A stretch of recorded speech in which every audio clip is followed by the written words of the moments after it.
Good afternoon to one and all. We will be starting our third session. Dr. Vibha Vyas, can you hear us? Okay, we can view. Sir, am I audible? Yeah, you are audible.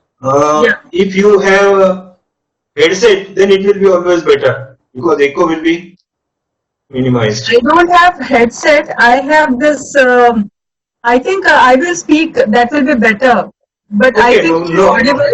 But Yeah, one yeah, suggestion: when I will be speaking, others should keep their video. everyone will be muted. Everyone will be Yes. muted.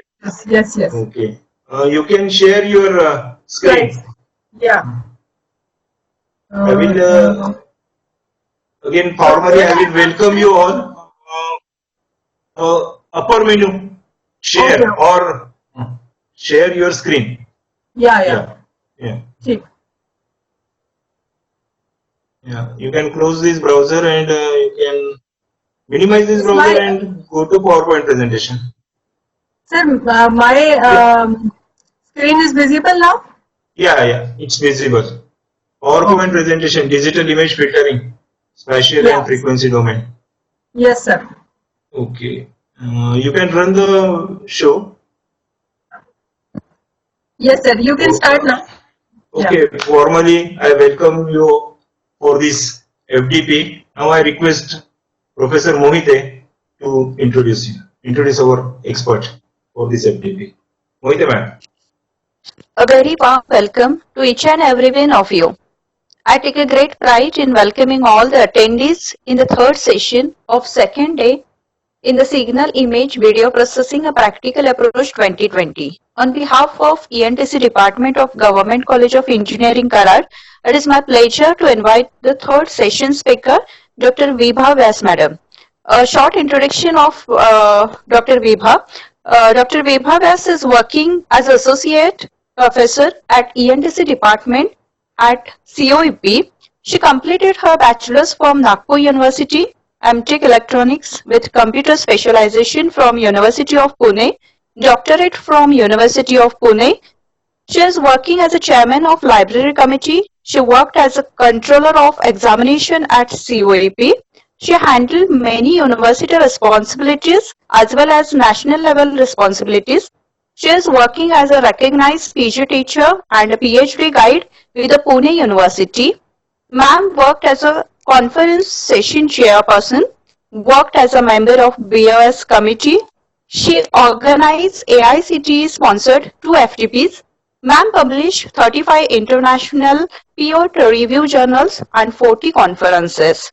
I request ma'am to start the session. Thank you very much. Ma'am, please. Vibha madam, welcome. Thank you, Sabkal sir. Yes, sir. Please continue. Yes, sir. I will start now. Yes. Yes. Welcome all. After lunch, it is very difficult to now listen, but I will try my level best that you are alert and you are listening and you are trying to understand.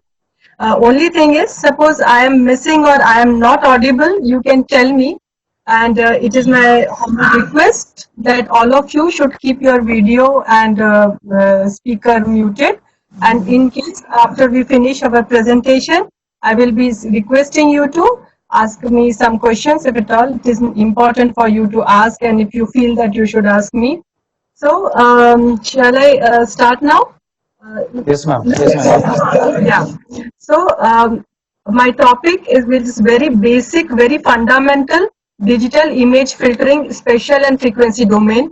We are going to talk about filtering in spatial as well as frequency domain, which is actually the core or the one thing which we are going to use for most of the application which we are coming across, which is leading towards huge amount of research work in at all in future. So let us start with this filtering. So we have to work in 2 domains, spatial domain and frequency domain. We all know both the domains comfortably. But most importantly, what I wanted to tell you is, in the spatial domain, we deal with images. एक minute, huh? Just a minute. I am getting some screen. Can I switch it off? Just a minute. Yeah. So we are going to work in spatial and frequency domain. We all know that we are working either in this domain or frequency domain. We need a transformation to go from one domain to another, and in both the domain comfortably we can apply frequency or filtering operation. So in the spatial domain, we deal with images as it is. Means most of the images are present in the pixel wave and they are in spatial domain. The values of the pixel of the images changes with respect to scene, and this is what we observe when we see the image in a matrix form. Whereas in frequency domain, when we go from this spatial domain to frequency domain, we deal with the rate at which the pixel values are changing in spatial domain. That means the way the values of the pixels changes throughout that spatial domain is actually recorded in the type of frequency of that component. So when we are working in the frequency domain, we will be working with the rate at which the pixel value changes, and in spatial domain, we are working with the images directly. So now let us understand this. In a spatial domain, what is happening? Suppose we are having input as a input image as a matrix, which is what we observe mostly if we are working in MATLAB. It is in the form of matrix, and directly we will be giving it to the processing unit, and the output is also going to come as a matrix. So all the things are happening in pixel domain, that is spatial domain. Now next is just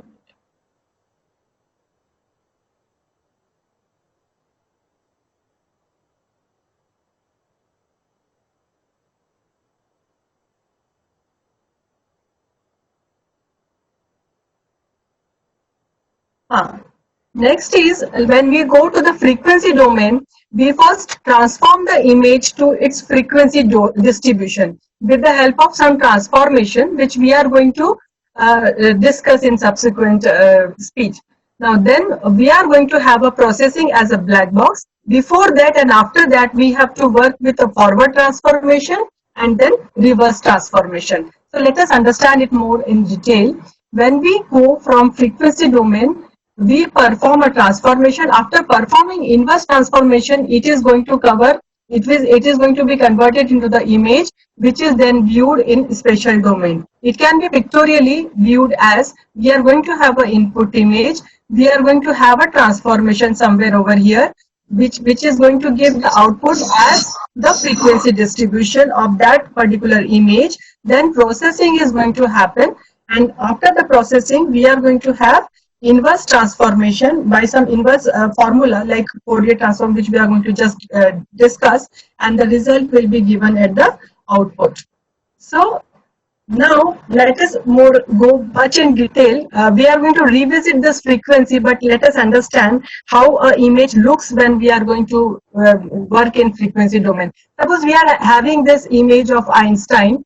This is a pixel domain or a spatial domain. When we go for the frequency transform of this image, we are going to have an image in this form. Actually, when we are going to view this image, we will not understand this is the image or this is a Fourier transform of this Einstein person, but it is like from this image, we are going to work in frequency domain, we are going to operate in this particular domain. The same image in frequency domain can be represented in this form. Now, what is the relationship between the image, which is this one, and which is a spatial domain, and the frequency domain? This relationship between this image and this image can be explained with the help of theory, which is covered in convolution. Because all type of operation, whether it is in spatial or frequency domain, we are going to perform with the help of convolution as a basic tool. Now, convolution is the only tool, whatever the type of filter you are going to use, whatever the domain where you are going to use, whether it is spatial or whether it is frequency, ultimately you are going to work with convolution. So when you are going to work with convolution, some basic assumptions, some basic theoretical foundation is needed, which you should know. Then and only then there will be usefulness to work in this filtering domain. Otherwise, whatever the input you give, the output is going to come after performing some mathematical operation. And if you don't understand what kind of that mathematical operation is going to perform and what are the points, what are the assumptions which we have taken into account, then there will be no use. So ultimately, we are going to slowly move towards convolution theorem, which is going to be the root or which will be going to make this filtering operation more elaborative in subsequent discussion. So ultimately, we are going to have an image. We will find its Fourier transform. These are the three basic steps. After getting the Fourier transform, which is going to look like this, and we are going to perform some filtering operation. This filtering operation can be any kind. You all know it can be low pass, high pass, band reject, any kind of filtering operation. And then it is going to give the output, which is going to be converted into pixel domain with the help of inverse Fourier transform. These two standard blocks are going to be added in frequency domain as we are going to work in this. Now, when we are going to deal with what you say, this particular topic of filtering, actually, I tell you, there was one slide, just a minute.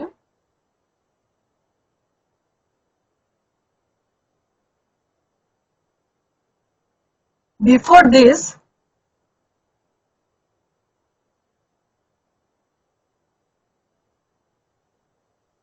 yeah, actually, I missed this slide. I just went forward. Generally, the presentation overview will be like this. First of all, we are going to discuss difference between spatial and frequency filtering, which we have already done. Now, as I told you, convolution as a key word. Now, to understand that particular convolution, preliminarily, we have to understand three basic operations which are going to help us to perform the filtering as such. So, first of all, we have to understand the distortionless system. First of all, we have to understand the delta function and its impact on convolution. And because delta function leads to convolution and then convolution leads to Fourier transform as well. So hence we should have proper knowledge about complex numbers and Fourier transform. And later on, we are going to deal with the different techniques or special techniques as well as frequency domain filters. We will also discuss linear, non-linear and high pass, low pass kind of filters. So now we are going to come to the first basic concepts. As I told you, we need to know three basic things. One was distortionless system. Second, we should know delta and convolution. And third, we should know the complex numbers and Fourier transform. We will be going through these basic concepts fast, and then we will be starting filtering with the help of convolution, no doubt. And when we are going to deal with convolution and filtering together, we have to understand some assumptions, as I already told you earlier. The basic assumption is the system should be distortionless. Now, distortionless means there is no distortion. It is not going to happen like this. Practically, it is impossible. But basically, when we are talking about, apart from many other features which can add up to create a distortionless system, we should understand two basic components of the distortionless system. A very simple distortionless system we can understand with the help of this particular equation. Am I audible? Hello? Yes, ma'am. Yes. Yeah. So we are going to have a very simple system. Suppose input of the system is x of t and the output is coming as y of t, which is going to be multiplied by some constant value amplitude this. And if it is given to a system, then output yt is equal to a times x t minus tau. Now, if this is the system, you can very well understand here, we have to understand that this a should be a constant value, this tau should be independent, or it should be constant, to be very specific. If this tau is also a function of t, then linearity in the phase response is not observed. So if you observe this particular equation, we are having y of t is equal to a x t minus tau. If you go to get the what you can say Fourier transform of this particular equation, ultimately leading to calculate the transfer function of the system. The transfer function here, it is written in the form of h of f, and f and omega are the same, only by 2 pi factor they are different. So this y of omega upon x of omega is equal to a times e raised to power minus j tau omega. Now this is the transfer function of this particular system. This transfer function is a basically Fourier transform representation of this particular system. Now this Fourier transform representation is a complex number, it's already stated. Now this complex number is going to have a magnitude plot, it is going to have a phase plot. So now when we are going to have a magnitude plot exponent factor is not going to contribute much. So magnitude plot is going to give you the constant value throughout the bandwidth in which we want the system to be this system should work. Now this particular system should have this constant line. This is A, the contribution of this particular A. If this is constant line, that means first part of the distortionless system, that is amplitude response, is constant inside the passband, is attained. Now second point is this exponent part. This tau should be constant, function of omega, that should be constant rather, and then it will be a straight line. So this because of this negative slope is going to create it, and this is linear phase response. If magnitude plot looks like this and the phase response look like this, if the linearity is there, then we can say the system is distortionless. And this is our first assumption, and we are imagining that the system should be distortionless. So this is the very first foundation towards filtering, that system should be distortionless. Now next is, as I told you, that it should be direct delta function or direct delta function, and then we should talk about convolution, because direct delta function or delta function leads to the formalization of convolution formula. So its mention will be making complete the discussion of convolution. Otherwise, convolution discussion will be incomplete without the discussion of direct delta function. Now, direct delta function, we all know, I will not go much in detail. It's a delta t which is going from minus infinity to plus infinity dt. It is occurring only at t equal to 0, and total area coverage is going to give you unity. So it's only present at 1. That is direct delta function. So next we'll go and we will see the important features or important properties of direct delta function. It is an even function, and this is a very important property of direct delta function. If you multiply dt with gt, gt is any time function, then what you will get? You will get the value of gt at t equal to 0. So value of this gt at t equal to 0 can be sifted, can be taken out with the help of this particular direct delta function. So this is a very important feature of the direct delta function. And next property is going to add the icing to the cake. What is that? Suppose you are going to find the Fourier transform of direct delta function. Then what will happen? You see, again the same property which we have already discussed earlier. Delta t getting multiplied with this exponent function. So exponent function will be occurring at 0th location. So exponent function to the 0th location will give you unity, and hence this unity is going to give you the Fourier transform of direct delta function as 1. 1 means this relationship states the spectrum of the delta function extends uniformly over entire frequency interval from minus infinity to plus infinity, which is a very, very important and crucial property of direct delta function. Now this delta function is present in frequency domain and its corresponding time domain, they are dual. And because of the even function, they are the even function, delta omega and delta t are satisfying the dual theorem.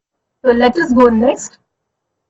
This delta function is an impulse, and if it is given to a system, because it is, when its Fourier transform is calculated, it is covering the performance of a system for the entire spectrum. So it is a very strong tool. Now that direct delta function, when it is given as an input to any system, the system will get a y of t, which is the output, and that will be called as impulse response of the particular system. Now, any input signal can be broken into the staircase of different direct delta functions occurring at different locations. So if you integrate this sequence, because of the linearity, what is happening? We are assuming that the system is distortionless. We are assuming the system is linear. we are assuming the system is time invariant, then what will happen? We will imagining that we are going to imagine that a particular this signal x of t is actually summation of number of Dirac delta functions occurring at different taus, different values of t's, right? So ultimately the integration of all this, because this particular width tends to 0, we can use this integration sum. There is a proper discussion for this particular case. Ultimately, we are going to get this Dirac delta function representing a particular and coming up to the equation of this convolution. So summing up the various infinitesimal responses due to the various input pulses, we can get, if delta tau tends to 0, equation output y of t, which is going to give you the representation of convolution theorem. Now here we are going to understand that convolution theorem, where h of tau is basically the impulse response of a particular system, and impulse is the Dirac delta function, and hence it is going to lead towards the this convolution equation. Now this is the convolution equation or convolution integral which is there in analog domain, and with this base we will move ahead to the discrete domain. Now you just see I have listed 3 important points to understand the basic fundamental for the filtering. First was what we have understood, that first point was distortionless system which we are imagining. Second, we were imagining that the system is going to be linear, it should be time invariant, and hence impulse response going to be h of t, and its Fourier transform will give you the transfer function of the system h of omega, and impulse response h of omega or h of t is going to be a very important tool for filtering, because filters impulse response actually contribute a lot when we are going to convolve the image and the mask, which is going to be the basic filter, which is going to perform the basic operation, and the operation which we are going to perform will be convolution.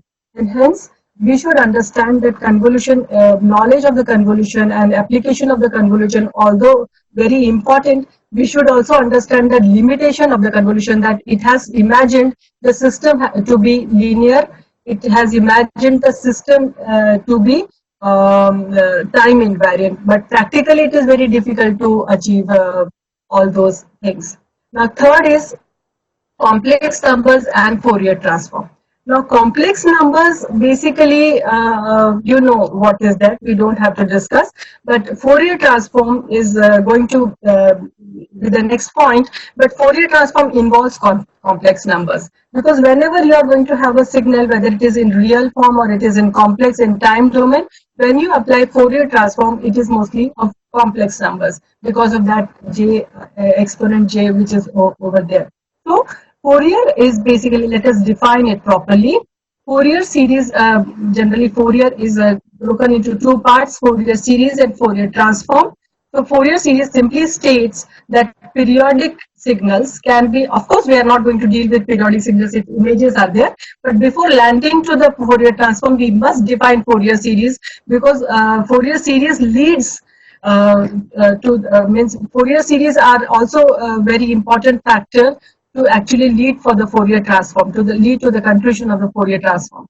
The Fourier series simply states that periodic signals can be represented into sum of sines and cosines when multiplied with a certain weights. It further states that periodic signals can be broken down into further signals with the following property: the signals are sines and cosines, and the signals are harmonic of each other. Means ultimately Fourier helped us to break any signal into sines and cosine form.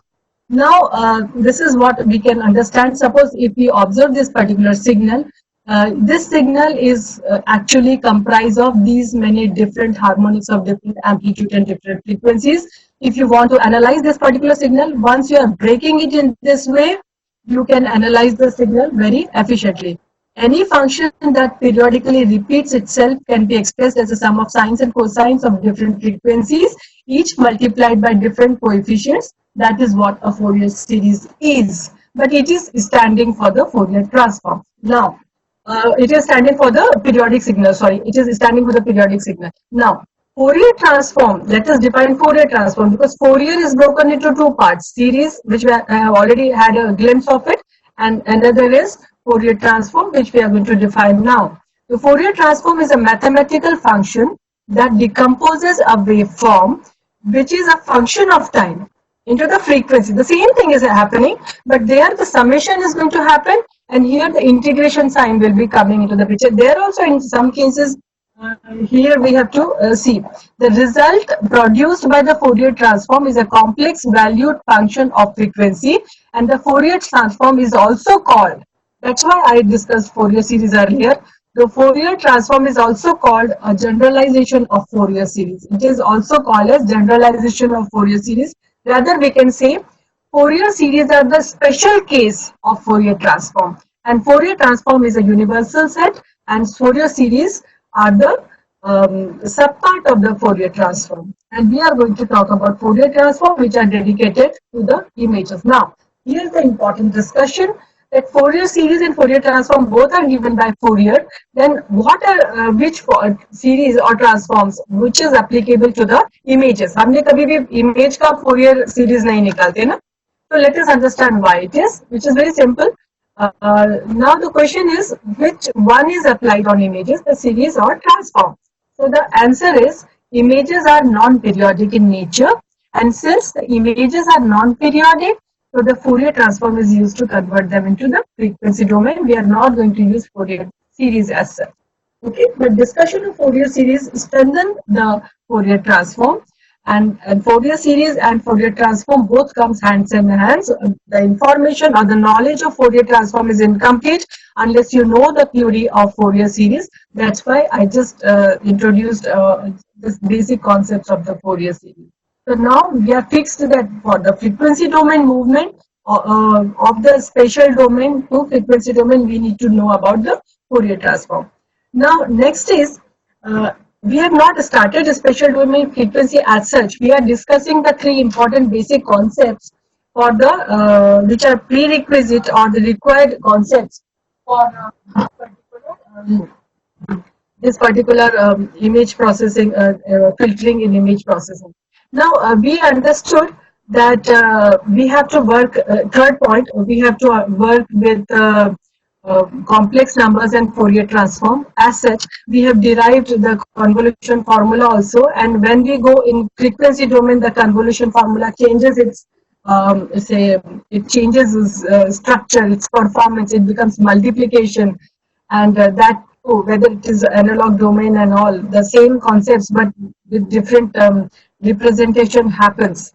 Now here, because we are going to talk about discrete or you can say the digital images, we are going to work with discrete Fourier transform. So we are going to deal with discrete images, digital images. So we will be talking about discrete Fourier transform. So now this discrete Fourier transform is going to have three important components. The discrete Fourier transform is going to have three important components. One is spatial frequency, one is magnitude, and phase. If you have seen that equation of Fourier transform, what is that Fourier transform equation? Y of omega will be integration minus infinity to plus infinity x of t and exponent function. So that is going to comprise of three. One is spatial frequency, one is magnitude, and phase. The spatial frequency directly relates the brightness of the image. Okay. So this is very important. The spatial frequency will directly relate the brightness of the image. The magnitude of the sinusoid directly relates the contrast. The contrast is the difference between maximum and minimum pixel intensity. What is that? Contrast is difference between maximum and minimum pixel intensity. So the three parts. One is spatial frequency, the magnitude, and third is phase. The phase contains the color information, if any, in the particular image. Okay, now what is spatial frequency? Spatial filtering. Now this filtering operation actually is performed directly on the pixel of the images, which we have just seen earlier. Okay, Now, this technique operates directly on the pixels of the image, moving the origin of the neighborhood from pixel to pixel and applying the operator to the pixels in the neighborhood to yield the output at that location. So special filtering is just taking a mask, taking an image and applying that mask over the image and calculating the output filter. Mostly the mask which we are going to create is can be of 3 by 3 and 5 by 5, and the type of filtering operation which we are going to or we are interested in performing is going to decide the values of the pixels over there in the mask. So typically the neighborhood is rectangular and its size is much smaller than that of f of x, right? This is what the important point you should keep in mind. Now you will also see that as we increase the size of the mask, 3 by 3, 5 by 5, 7 by 7, all odd numbers, so that we are ultimately going to get a center pixel over there. We're going to give you the filtering operation, but the filtering operation is going to be a function of the size of the mask. That is also a very important point which we have to discuss, because the size of the mask is going to contribute to the amount of filtering operation which is getting performed. That is, although size of the mask will, suppose the smaller the size, more time you will take to convolve. You see that convolution operation is moving throughout that particular image.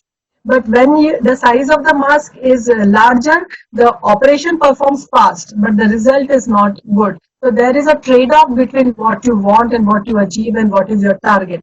So this is how you have to work. Now let us understand the mechanism of special filtering. Now here what is happening, you see this is the output image. Are you able to see this?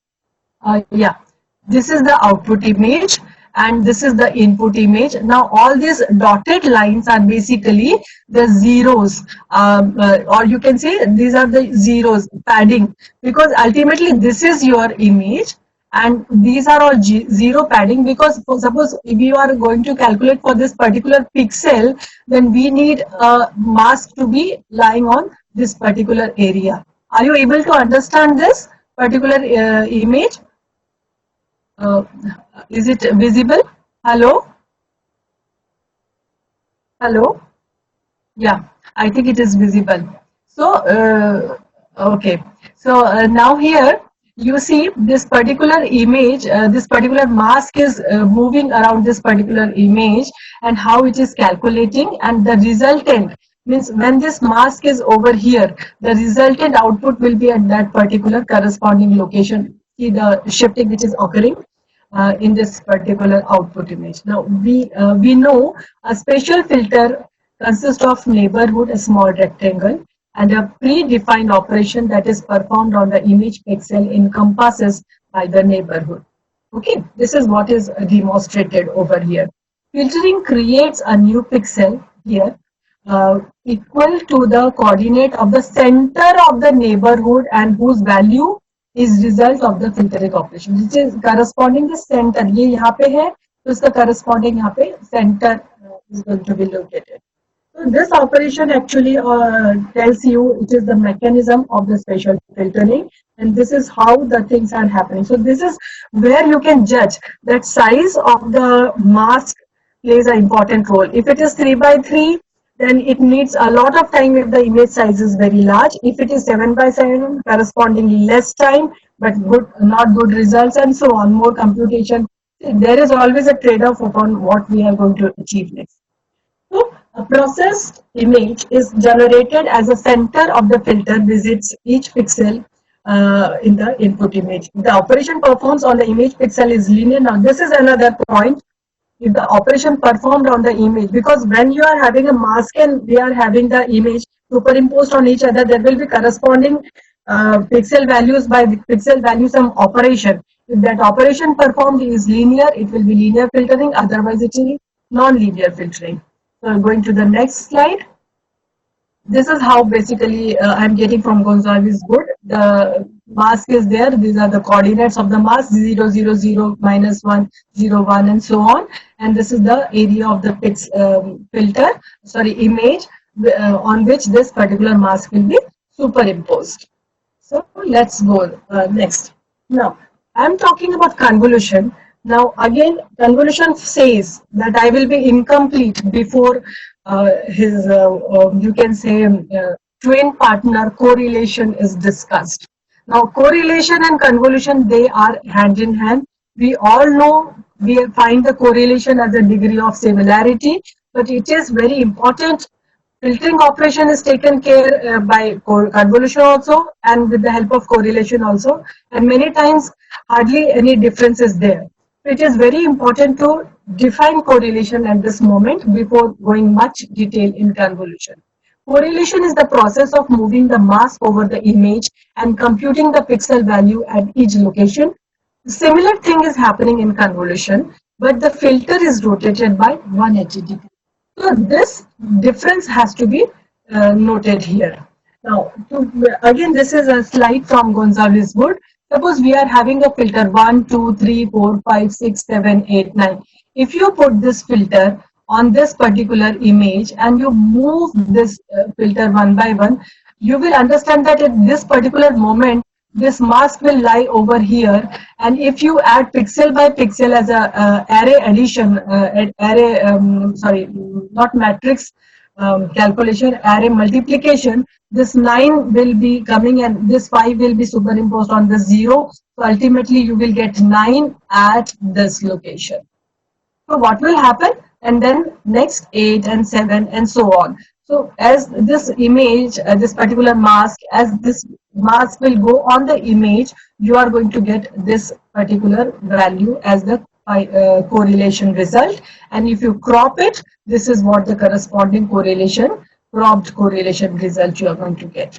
Now, this is what the correlation is working. We are not shifting by swapping by 180 degree.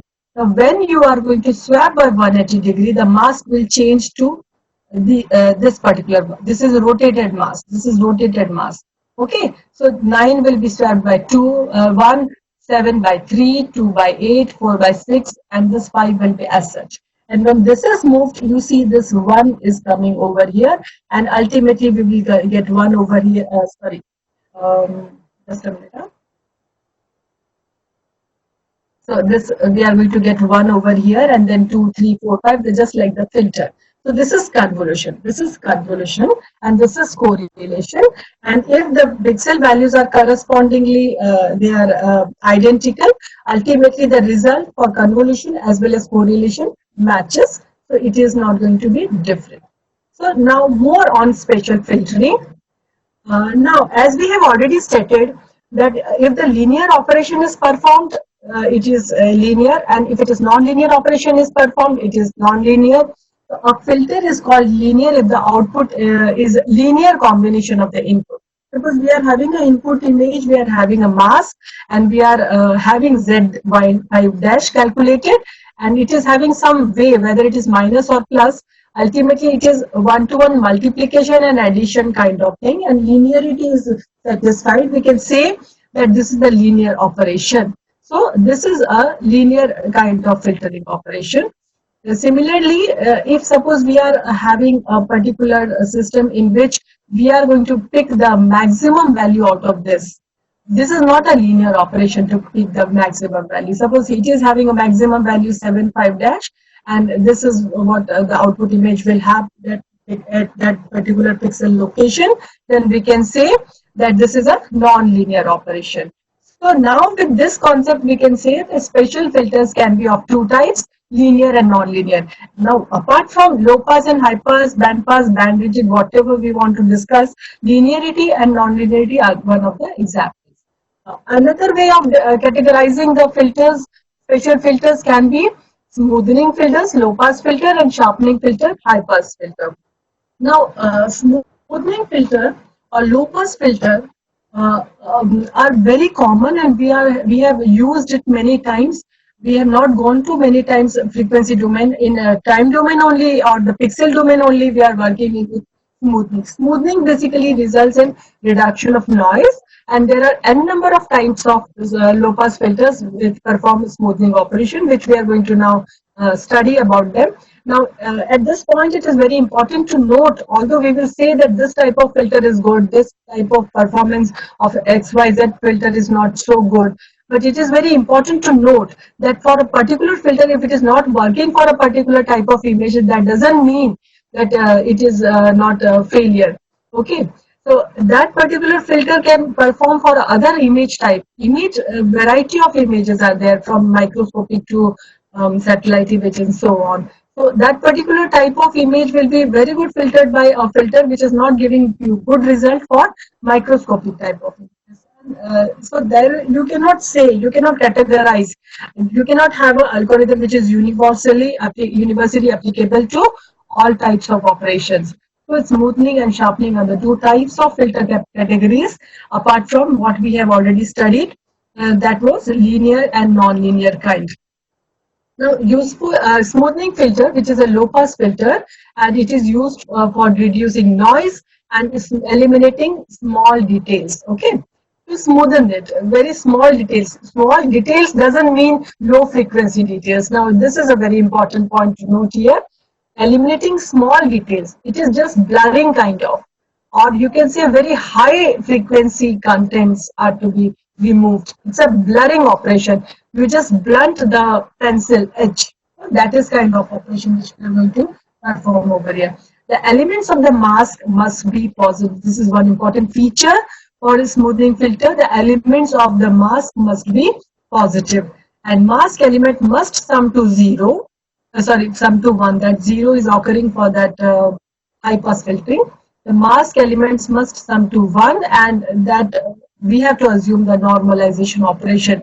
So normalization will give you some constant value, 1 upon some constant value, which is going to cancel out, and ultimately we are going to have that mask elements as sum as 1.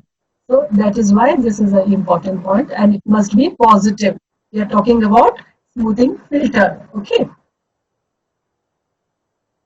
Now you see, example, suppose this is a rock image and I am performing smoothing operation.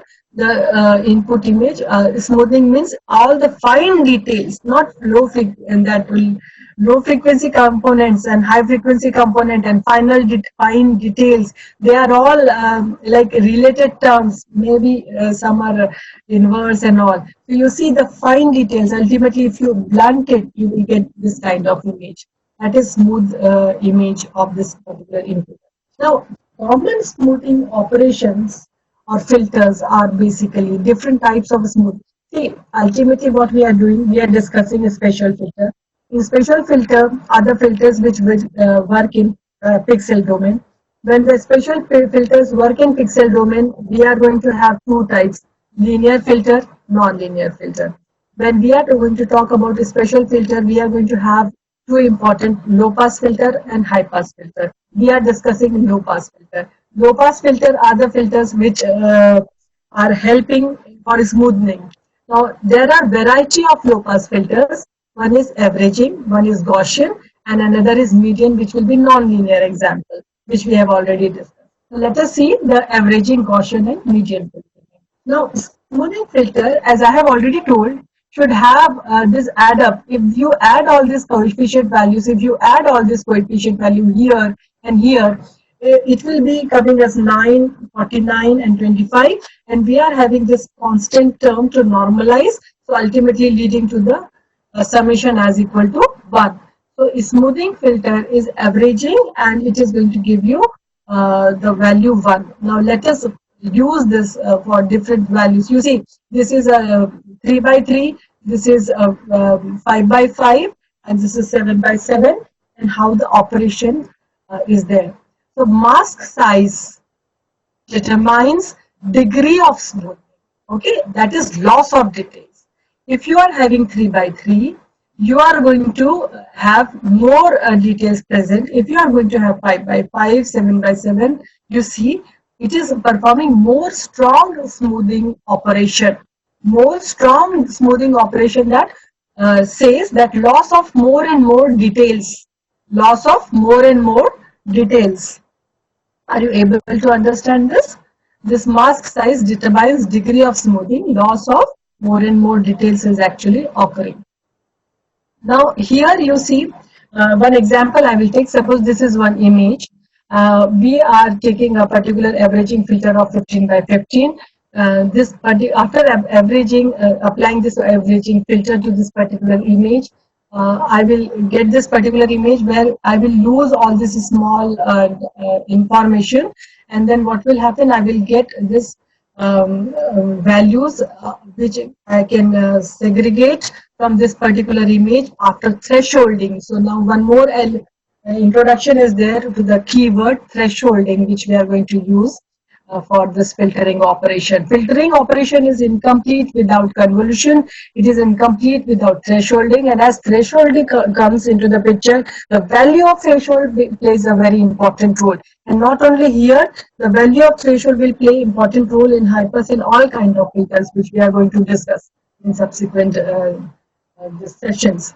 So now here extract example largest value and brightest object. For that, thresholding will help us to get this extraction, and you see all the very small object or fine details are getting lost in this particular image. Let's go next. Now another smoothing filter apart from averaging was Gaussian. Gaussian is a very important say tool.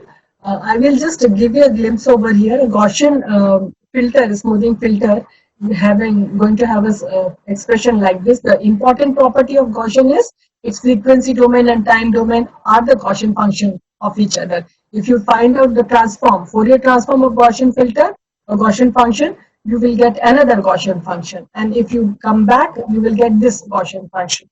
So, and the beauty of this particular Gaussian function is it is band limited in both the domain. It is band limited in both the domain. Okay. So, okay. Now with this, you see, it is band limited in both the domain. So now this Gaussian function is going to give a bell-shaped kind of representation, and more the bell-shaped, that is the spread of that particular bell. You see, this is the spread. More the spread, more is the larger size of the Gaussian filter which we are going to get. So the mask size will be dependent upon some sigma, which is the height and the width, is the ratio of that particular sigma, which is the spread, which is going to give you the spread of that particular Gaussian function. Now you see, suppose you consider two examples of Gaussian function. One is sigma is 1.4. 1.4 means it is little narrower as compared to sigma 3, which is going to be represented by this Gaussian mask of 15 by 15. Okay, now this sigma 1.4 will be a more focused kind of type of Gaussian filter. If you see, compare the performance of both the type of Gaussian filters, the smaller sigma, which is a narrower width, larger sigma, which is a broader width, performing more smoothing or limited smoothing operation over here, and this is large, a strong smoothing operation over here. So this is again, you are going to learn by experience, by trial and error, that which kind of the object you want to select over here, which can be given at the output of the image.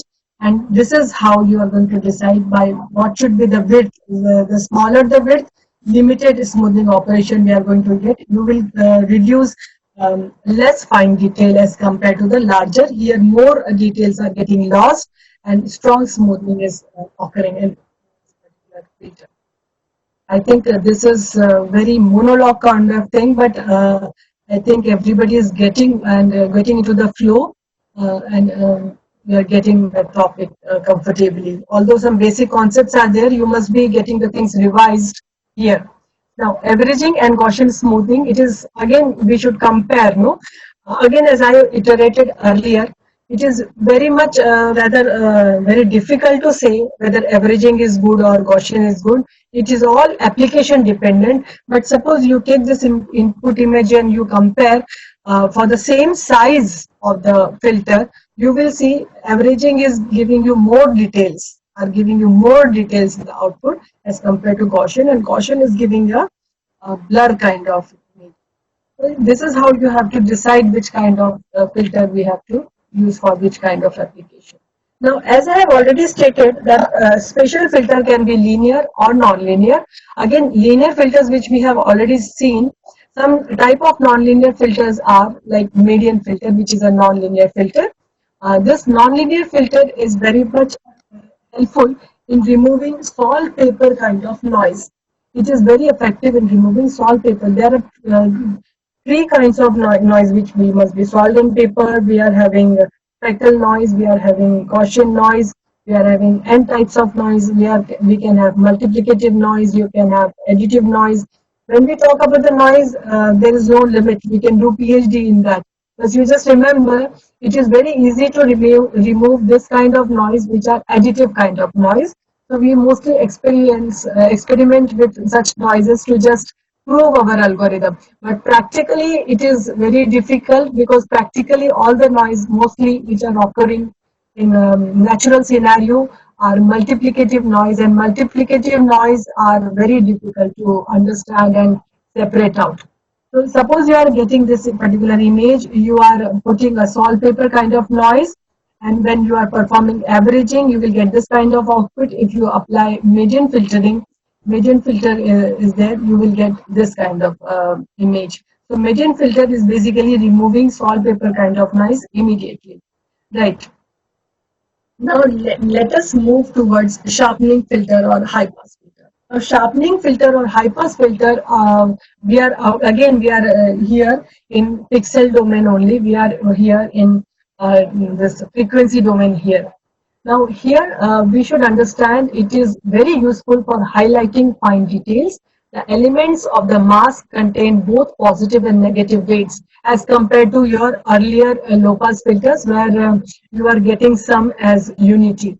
Now here it can have positive and negative, and ultimately mask elements should sum to be 0. If you see this one example, there is a center pixel which is having 8 and all are -1. If you sum, the net effect is going to give you 0. So this is one simple example of sharpening or high pass kind of filter. Now sharpening filter, another we will go much in detail now. Suppose this is the input image, just understand what sharpening filter does. It's actually pointing now. जैसे आपने pencil को पहले blunt किया था, अब pencil को आप point करोगे, तो पॉइंट करोगे तो क्या होगा, आपके एजेस जो है या आपकी जो शार्पनेस है, that will be reflected. So now when you are going to sharpening it, so the all sharpening or the edges are going to be more prominent. See over here in this particular example. Now whatever is written below, that for better visualization, the original image has been added to the sharpened image. This is an important feature which we are going to use for many a times. What is the important concept behind this? We are having an input image. You are going to apply a high pass filter. You will get an image. Now, what will be the output of pass filter? You will get all the edgy kind of things. You will lose the information, the low frequency. But if you add that high pass output to the original image, then what will happen? The original content of that image will be contented, and the high frequency component will be sharpened up, and hence it is going to give you the better visualization of the image. So this is a very important feature of sharpening filter or high pass image.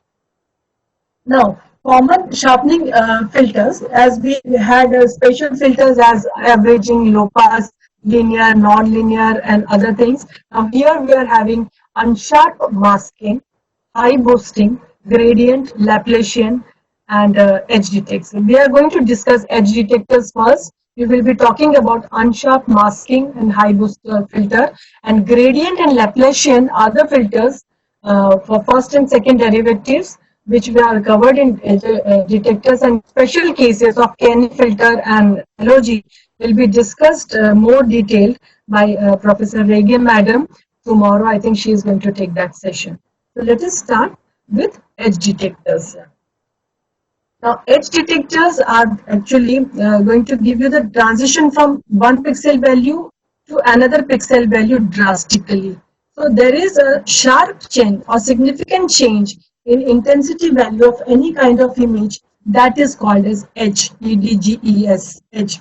So if it is occurring in the image, that is okay. But it may be like false edges are also the probable things which are difficult things to handle.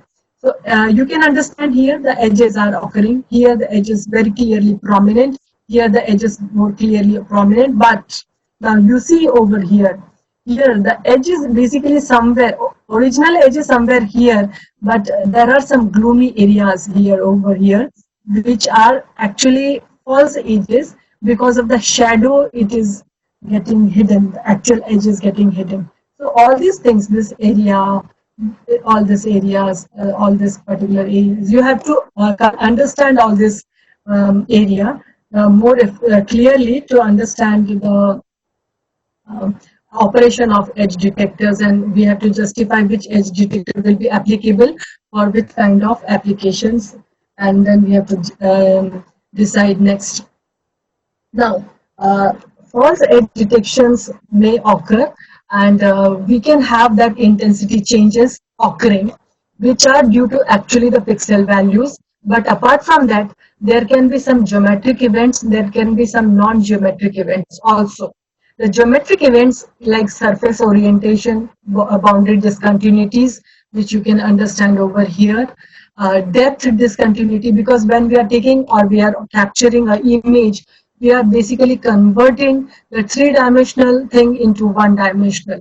So there will be some curvature or some depth which will be actually associated with the original image, and that is going to be reflected as depth discontinuity over here. Some color and texture discontinuity is also occurring over here. Now, for the non-geometric events, illumination changes may occur. Illumination changes occur due to the focusing, light focusing, some specularities, shadows may occur over here. Interreflection, there are multiple objects and they reflect on each other. And because of that, you are not going to get the actual edge getting detected. So these are all the divergence from actual edge detection, and these features has to be taken care of. I have listed very few. Actually, the list is exhaustive, and those features has to be addressed before you decide a particular edge detector, and these all changes should be addressed and should be removed before, or should be removed in pre-processing before we actually take the image and start our actual processing of that particular image. Now, our main goal of the edge detection is to produce a line drawing of a scene from an image. Just see over here, this is a particular case. Here a robot is there and it is putting all these boxes somewhere over here. So if you create a line drawing of this image, you will get corresponding this particular image as an output. Yes, ma'am. You are audible. Yeah, no, everything is fine. Shall I proceed further? Yes. You can proceed, ma'am. Yeah. So now the edge detectors are useful because it is basically going to help you for the recognition purpose. So let us go to the next slide. The effect of illumination. Suppose, as I have already stated earlier, there are some geometric reasons, some different illumination properties, some irregularities, some shadowing, and other things which are affecting. You just see how the illumination affects the edge detection process. Suppose you are having a particular image or this thing, you see this is what you should get. But if illumination is unnecessarily large, this particular edge detection is lost somewhere over here. So we have to be very careful when we are going to work with edge detections, that we don't lose unnecessarily the important edges. And at the same time, because of the shadowing, it is very important that we are not getting that false. You see here the shadow is there, no? This is shadow. And this is unnecessarily creating a false edge over here. So all these are actually the irregularities which we have to address, and illumination plays an important role in edge detection. Now, edge descriptors are three basically. There can be many other edge descriptors, but three prominent edge descriptors are edge direction, which is the normal perpendicular to the, this is the perpendicular to the maximum intensity change, that is edge normal is there. Edge strength related to the local image contrast along the normal, and edge position where the edge is lying on the image position at which the edge is located, which is somewhere over here. So edge direction, edge normal, edge strength, it is what is the value of that particular edge, and edge position. These are the important edge descriptor which decides the type of edge, and it also decides whether the edge is strong enough to be detected. Okay. So let's go next. Now, how we can model the intensity changes. The edges can be modeled in the form of step edges, like the image intensity abruptly changes from one value to one side of the discontinuity to the different value on the opposite side. If this occurs, you can identify as an edge. This is the ideal. Suppose noise is present, this is going to happen like this. And if you see this, basically in two-dimensional image, these are the edges which are lying. Now, suppose these edges are not abrupt, then you are going to have a ramp kind of edges. A step edge where the intensity changes is not instantaneous, but it occurs over a finite distance. That is, continuously there will be some change, no drastic change throughout particular bandwidth, but there will be a prominent change in the edge value from this area to this area. That will going to create a ramp edge kind of thing. Now there can be a ridge edge.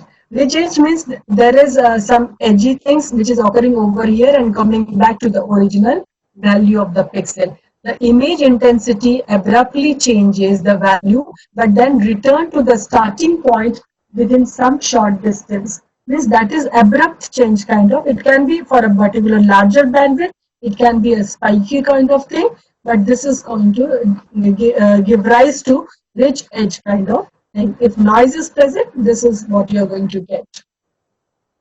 Now, roof edge is also a type of ridge edge, but here you are going to have a pointed kind of representation.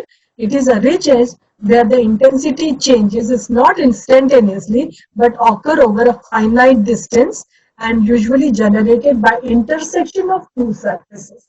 Suppose you are having two surfaces, when you intersect, a roof edge kind of thing gets created in the image. Now, many steps of the edge detection. First of all, you should smooth. Smoothing is actually, there are 4-5 steps for the edge detection. First is a smoothing operation. You have to suppress as much as noise as possible by the smoothing operation without destroying the true edges. That is the most important thing which you should have. That edge should not be destroyed, it should not be disturbed, otherwise you will get incomplete information. Then you have to go for the proper enhancement that apply differentiation to the enhance the quality of the edges, that is sharpening. And then you can go for the thresholding, determine which edge pixel should be discarded as noise and which should be retained. This is where the thresholding value plays a very important role. And we should understand that here again, as I already stated, that to define a threshold value itself is going to give you is also going to give you a very important say area of research, how to define. There are various algorithms which actually helps you to define the thresholding value. And then we have to localize, determine the exact value of the edge, where the actually edge location is present. And there can be subpixel resolution. Subpixel resolution might be required for some application to estimate the localization of the edge to better than spacing between the. So this actually is it takes you to more complex problem to define the subpixel resolution. Now, gray level transition for abrupt, it is step. Again, for a ramp, it is like this. Even this is very much clear that if the drastic change is there, the changes are occurring over here, and this is going to be the second derivative of this particular, sorry, this is the first derivative of this intensity value.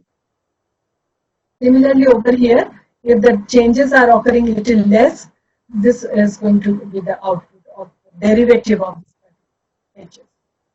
Now, edge detections using derivatives. Suppose this is the profile.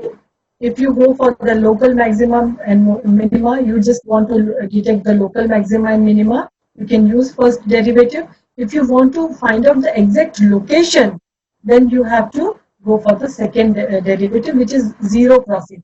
Suppose you are having this particular profile of the this particular images can be drawn like this. If you go for its first derivative, you will get a impulse. You will get this is a pulse kind of thing. This is a pulse kind of thing, and this is also pulse. And you go for the second derivative, you are going to get a zero crossing over here. And this zero crossing will actually indicate the exact location of the your edge. So it is very important because it will give you the point where the edge should be present. Now, approximate gradient. These all details are there. I think this will be very well handled. Tomorrow by madam. I think this is the topic and difference.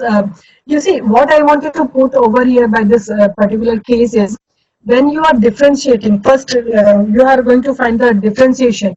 Now, differentiation is d by dx. Now, d by dx is basically is not occurring in it is occurring in analog domain. It is not occurring in discrete domain. So for that, we need some approximation. So this is basically different approximation methods. Like this is also one of the way of approximating.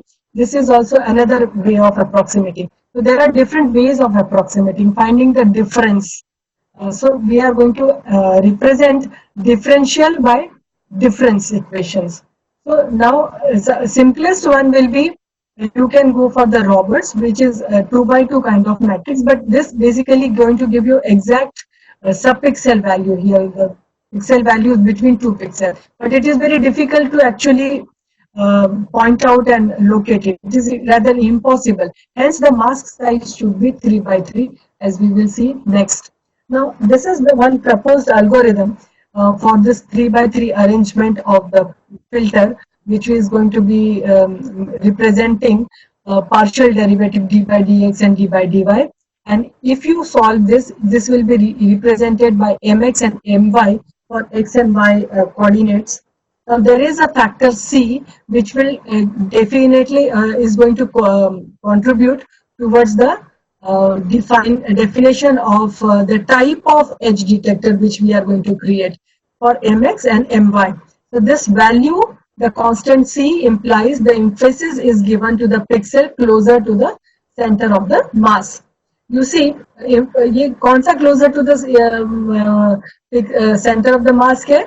Either this one or this one. For x, it is this one. For y, it is this one. So let us see. Suppose c is equal to 1. This is c is equal to 1 for mx and my. Then it is called Prewitt operator. Okay, this is mx and my, and it is having the representation, you see, minus, and this is 1, this is minus, this is 1, this is for horizontal and vertical. And you see, if you sum up, it is going to give you 0.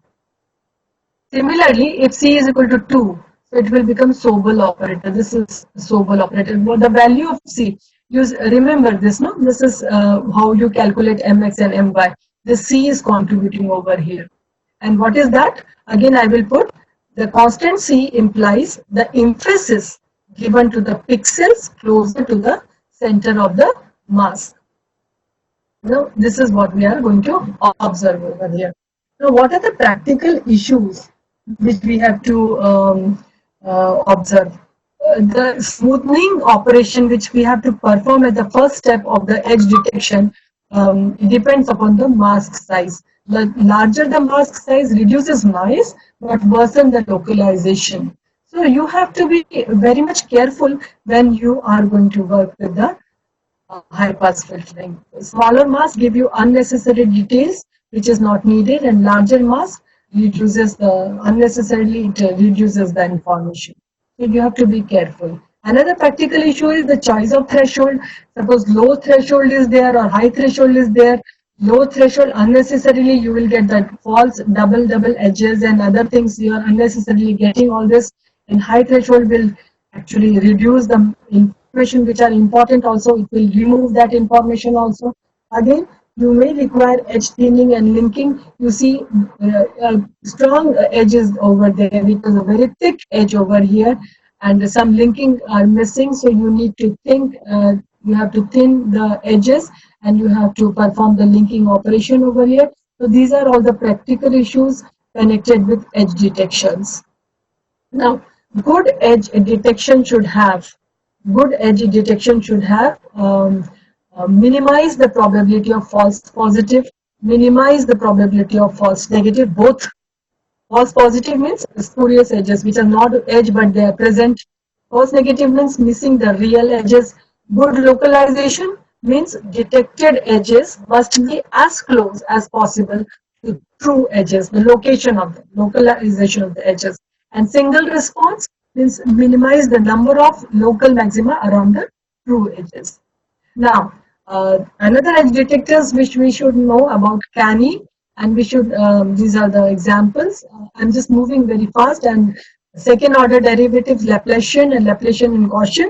Again, there will be approximation, and these topics, CANI edge detectors and Laplacian and Gaussian edge detectors, will be covered by Regge madam tomorrow for the segmentation purpose. So hence I'm not covering it much in detail. But to understand the properties of Laplacian is very strong. It is an isotropic operator. It is cheaper to implement than gradient, and it does not provide information. That is some miss, that it does not provide information about the edge direction, and it is more sensitive to the noise because it is getting differentiated choice. Now let us go to the sharpening kind of images.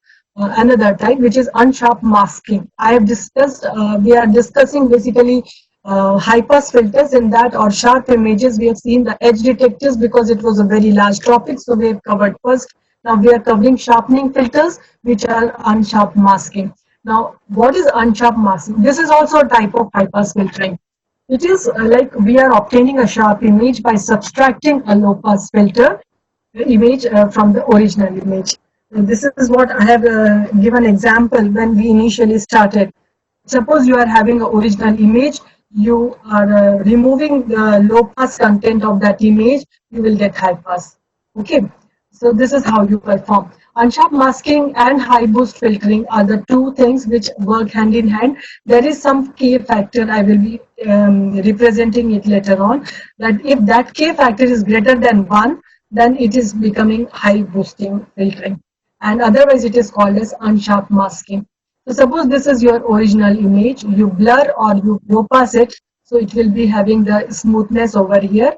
And when you are going to subtract both, you will get unsharp mask, and when you add this unsharp mask to the original signal, you will get sharpened signals where original content is also content. So this is a very important type of filtering of the high pass. Means it is, I will just define it. So what is unsharp masking?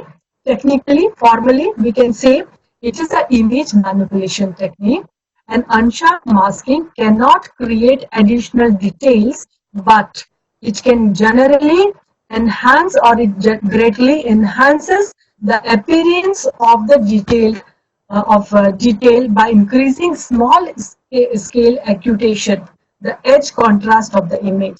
And normally an unsharp masking is used to sharpen the image, which can help us to emphasize texture and details of the image is also restored over there.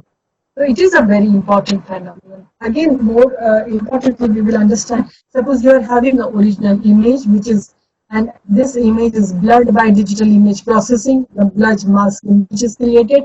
Now what you do, you subtract this mask, you will get enhanced visibility of the detail of this original image. Okay, so this is more clear. Now high boost filtering, there I told you there is a K factor. This K factor is 1, then it is, just a minute. This is high boost filtering. This hello, Yes, ma'am. Yes, yes. You are audible, ma'am. am I audible? Yes, yes. Yeah. So high boost filtering means if this K factor is 1, it will be clear unsharp masking. And here if it is K is greater than 1, it becomes high boost filtering. And high boost filtering you can very well see it is sharpened image as compared to this original image. But what we are understanding, it is more pointed, means high frequency contents are there, and even lower frequency components are also present. It is more focused, more sharpened image. And this is what is going to give the application of this particular system for the real cases, not for edge detection, but for real cases, it will be more useful. And now we are moving towards the frequency domain processing. I think I am having time of 20 minutes, right, sir? Yes, ma'am. You can continue. No, means you can tell me if at all I am exceeding. I think I will finish it in 10, 15 minutes, 15, 20 Yes, minutes. yes. Frequency Yes, ma'am. domain. No problem. No problem. Yeah. Yes. So frequency domain processing, let us understand this step by step. In frequency domain processing, at first we have to do some pre-processing. Now we have to understand this frequency domain processing very carefully. Whatever we have dealt earlier was in pixel domain. We have understood that we are not going in Fourier domain, and now we need to move to other domain now. So let us understand how to move to and fro in Fourier domain and perform the filtering operation. The steps in filtering are listed as follows. First, we have to do some pre-processing. An image in spatial domain means you have to increase contrast, you can increase brightness, you can reduce some noise and some other factors, whatever you want to discuss. Then you go for the discrete Fourier transform of that image. We are working in discrete transform, discrete Fourier transform.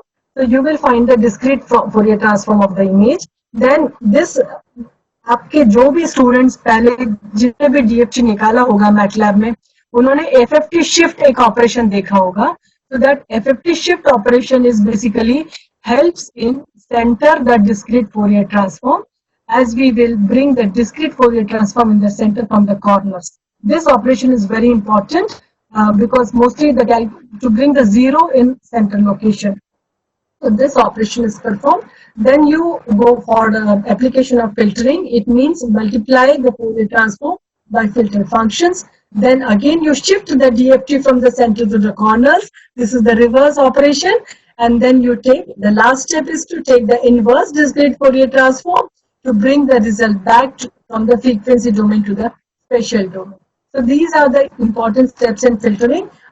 When you go in Fourier domain, then you perform the filtering operation, then different types of filters come into the picture. Now, as early we have seen that the mask was moving and everything was happening, that was actually convolution in time domain. And here we are going to work with convolution in frequency domain. That means we are going to multiply.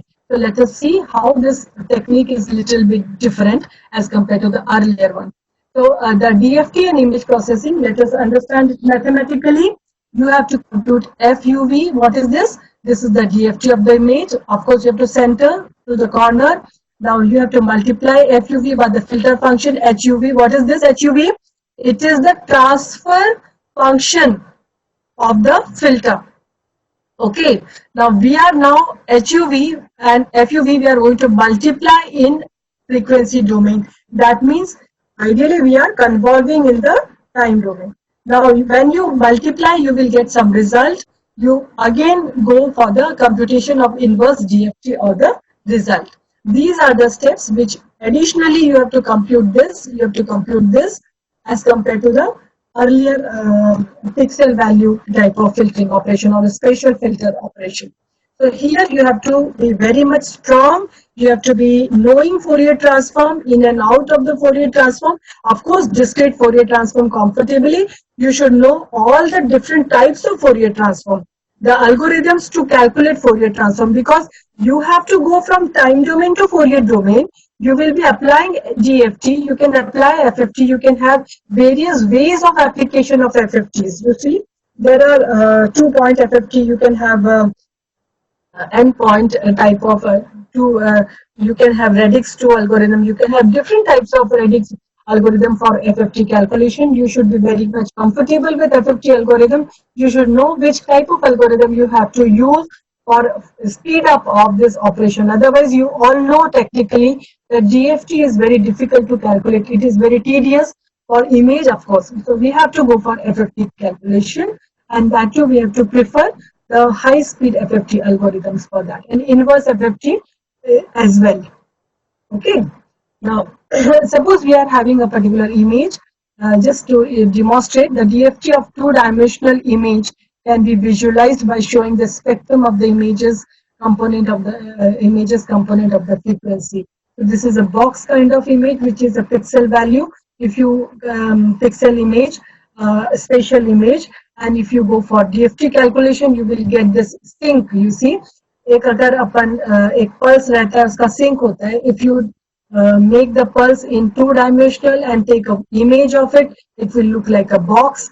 And if you create that sync in two-dimensional, it will go from -infinity to +infinity in x and y direction. Sorry, not in x and y, rather u and v direction. And if you take the top view image, it is going to look like this. So let us now understand smoothing, filtering operation in frequency domain. Smoothing is achieved in frequency domain by dropping out high frequency component. Of course, the basic model of the filtering means you have to perform the multiplication of the filter function, transfer function, with the Fourier transform of the image. This is what we know. So low pass filter will only pass the lower frequency and drop the higher one. So it will give you the smoothing effect, the blur effect, the same the way it was handling in your spatial domain. So ideal low pass filter will look like this. Suppose this is a low pass filter. उसका ऊपर से अपने top view लिया तो it will look like this, and line view लिया तो it is going to have a. Now this D0, it can be small, it can be large. So like this, it is going to bark. Similarly, for the high pass filter, there will be a cutoff over here, and from this you will perform on this high pass operation. Now you see this example. Suppose we are having an image and you are making its GFT. It will look like this. It will cover all. It is containing all the components, frequency components over here. Low pass, high means lower frequency component, high frequency component. So it is basically the Fourier spectrum of that particular image. So now this image, if you go for the low pass filtering, this is a low pass filter. It will give a blurred kind of image. If it is a it is high passed with the help of this filter, it will give a sharp image. This is a comparison, and that is what is happening. You are multiplying this particular Fourier spectrum of the image with the Fourier spectrum of the filters, corresponding filters, and then after multiplication, whatever the resultant image you are getting, you will go for the inverse Fourier transform, and you are going to get this particular image after shifting, FFT shift, if you are working in MATLAB. Okay, now ideal low pass filter, suppose you see over here, this is an ideal low pass filter. We will just move little ahead in a faster way. You say this 5, 15 are the means range of the radius of that filtering operation. This will be, means it is going to give you how the different frequency components are getting covered over here. So ideal low pass filter, now let us understand, this is the original image. Suppose the radius is 5, more blurred operation, 30, 15, 80, means ideal low pass filter of the radius 80 means it is passing most of the frequency components, 230 means it is passing maximum frequency component, very less frequencies are getting passed, and like this you are getting this kind of representation. Now there can be different variety of low pass filters. One of them is Butterworth. This is one means equation for that. We will not discuss this much in detail, but you can understand for designing purpose. It is already available in MATLAB and different platforms for performing filtering operation of the images. And similarly, you can get all this relative for the Butterworth and Gaussian low pass filter. Again, the same thing which we have studied in the spatial domain. Gaussian low pass filter or radius 5 or 30. You see this performance, you just compare with the Butterworth, you will understand which is better. Actually, again, it is very means not correct to actually comment which will be better, because it is application driven. The result is application driven. But for our convenience, let us just compare. Ideal low pass filter for the radius 15 should give representation like this. For Butterworth of order 2, because it is radius is 15, let us compare them. Will give the performance like this, and Gaussian is giving you more blood result as compared to Butterworth. Butterworth is better as compared to Gaussian as such for this particular case, and ideal filter is giving you better results. Now the application will be Gaussian filters are going to be mostly used to connect the broken tests. For example, suppose this is the broken test. For smoothing effect, this particular connect is getting occur with the help of low pass Gaussian filter, and even the blemishes you can remove with the help of Gaussian filter. This is very important to note. This is how the processing takes place. Now sharpening, also a very important factor in frequency domain. Edges and fine details in the images are associated with the high frequency components. So high pass filters are there in frequency domain, which only passes the high frequency and drops the lower one. And this is the operation which precisely reverses the low frequency component, low pass filter operation. So high pass filtering is 1 minus low pass filter, and this is how you can get high pass filter generated as well. So high pass filtering operation for different values of D. This is ideal one. This is for the 30. This is for the 80. You see the range. You are getting more clean kind of image with D0, D0, 80. And this is again Butterworth high pass. You can compare with the Butterworth. You can compare with the Gaussian high pass. You can compare the results with the ideal, Gaussian, and Butterworth. This is how you can just see the visuality while comparing. There can be a Laplacian also in frequency domain, and you can work for the removal of particle frequency in frequency domain. And this is how the example are there. You can see the enhancement achieved. So let us understand similar jobs can be done in special and frequency domain. Both domain, spatial as well as frequency. Filtering is spatial domain can be easier to understand. This is what we can conclude. Filtering in frequency domain can be much faster because convolution is reduced to multiplication, especially for larger images. This is how you can conclude. And here I think I can finish my session. Sir, I'm concluding. Thank you so much. Yes, ma'am. Yes. I would like to tell you. Yeah. Shall I stop screen sharing? Yes, you can stop, ma'am. Very comprehensive approach towards filtering in image processing, spatial and frequency domain is given by your session, ma'am. Also, your emphasis on filter selection was very much informative. Now we will take some questions. Yeah. How can I remove? First of all, how? Stop sharing. Okay. Yes. Yeah. Stop sharing option is there. Yes. Yeah. Your screen is not getting shared. Yeah. Yeah, very good, madam. Good session. Thank you so much, sir. Ma'am, can we move ahead with questions? Yes. Am I not visible? Yes, you are visible. You are visible. Actually, I am. Just a minute. Yeah. Which filtering technique is preferred to reveal more information about brain tumors from CT images? Yeah. Actually, you see, it depends upon how the image quality is there. Because you cannot just directly say that this particular filter, that is what I am repeating throughout. Because there is no one-line answer to any question that which kind of filter can be used. It has to, first of all, the quality of images which you are getting has to be properly studied. Because ऐसा भी नहीं होना चाहिए कि आपने images लिए and that image is having unnecessary information which is not the part of it. Yeah. Okay. The next question is: will sun illumination will affect RGB concentration? RGB illumination. concentration, no. RGB concentration, no. It will just, illumination will not actually affect the RGB concentration. It is what it is Okay. already there. It will, the Okay. reflection will actually affect the perception of the image. Yeah. Yes, yes. Okay. Can we use filtering in finding the blood blocks in brain? Filtering in, To find blood blocks, in blocking, blood blocks in brain. yes, No, you question can is, actually. question will be, actually blood blocks can be filtered out. Like that. No, blood blocks or anything. See, sir, the thing is, if you are having an image, right? If you Yes. have created an image, you can filter out anything.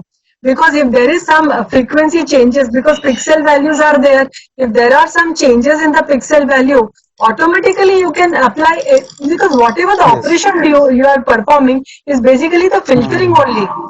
If you Yes, are yes, applying yes. a system, that is filtering. Filtering is the basic of all image processing or video processing, Okay. anything. Yes. Filtering, you perform filtering only. Yes, yes. The next is how much mask slide over the image and what's the output image size? Image size, output image size will be the size of the image only, and Image only, mask yeah. can be size of the. That is what I have shown. No, when that block was Yes. moving, that Moving, example.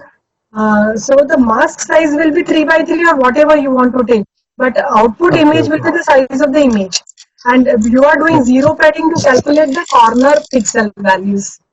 Yes, yes, yes. Now Yeah. we are running away with the time. Thank. So time Yeah, is not yeah, permitting Rohit. us to take more questions. So rest of the questions we will communicate through mail to the Yes, participants. sir. Yes, So yes, no I issue. would like to request Amruta ma'am to Yes, say a thanking note to Viva ma'am. yes. Thank you, Viva madam. Thank you. Thank you, Sapkar sir. Hello. Yes, Amruta madam. Yes. Good afternoon, everyone. Honorable Dr. Viva ma'am and our most valued invited guests, ladies and gentlemen. It's my privilege to have been asked to propose the vote of thanks of this session. I, on behalf of ENTS Department of Government College of Engineering, Karad, and the entire team of Signal Image Video Processing, a practical effort 2020, a very hearty vote of thanks to our today's speaker, Dr. Viva ma'am, for gracing your importance of work and sharing with us your findings and opinions today. Thank you, ma'am, for giving us such knowledge. Thank you, ma'am. Thank you so much. Thank you so much. Thank you so much. Shall I leave now? Yeah, madam, you can leave now.